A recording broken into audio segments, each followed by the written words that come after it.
Syederalun Presiden Jokowi menyatakan sikap Indonesia terkait situasi di Ukraina. Presiden Jokowi mengatakan penanganan krisis Ukraina harus dilakukan secara cermat agar bencana besar bagi umat manusia bisa dihindarkan. Guru Besar Hukum Internasional UI, Hikmahanto Juwana, menilai apa yang disampaikan Presiden Jokowi sangat tepat pada Jumat 25 Februari 2022. Hal ini konsisten dengan politik luar negeri Indonesia yang bebas aktif.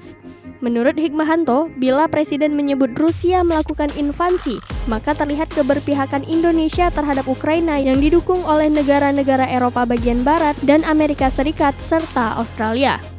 Menurut Hikmahanto, Presiden Jokowi juga menghindari untuk membuat pernyataan yang membenarkan sikap Presiden Rusia Vladimir Putin yang mengakui dua republik baru yang merupakan pecahan dari Ukraina, yaitu Republik Rakyat Donetsk dan Republik Rakyat Luhansk. Karena siapapun yang kalah ataupun yang menang dalam kemungkinan perang di Ukraina tidak bisa menuduh Indonesia memiliki keberpihakan. Ia menilai sikap tidak memihak ini bukan berarti Indonesia hendak mencari selamat, tetapi ini dilakukan agar Indonesia dapat secara aktif berupaya agar perang tidak bereskalasi menjadi besar.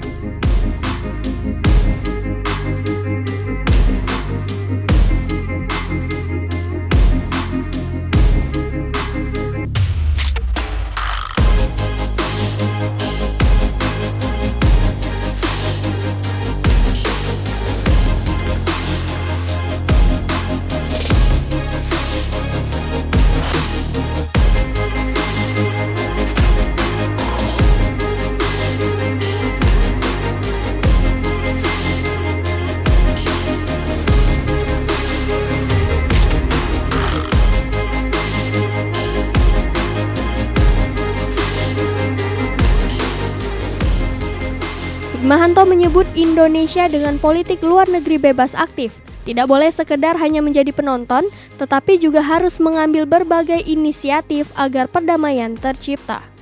Inisiatif ini semakin penting dirasakan karena Indonesia saat ini sedang menjabat presidensi G20. Tentunya, eskalasi perang akan berdampak buruk bagi pertumbuhan dan pemerataan ekonomi internasional. Untuk itu, Presiden Jokowi mengatakan bencana besar bagi umat manusia harus dihindarkan.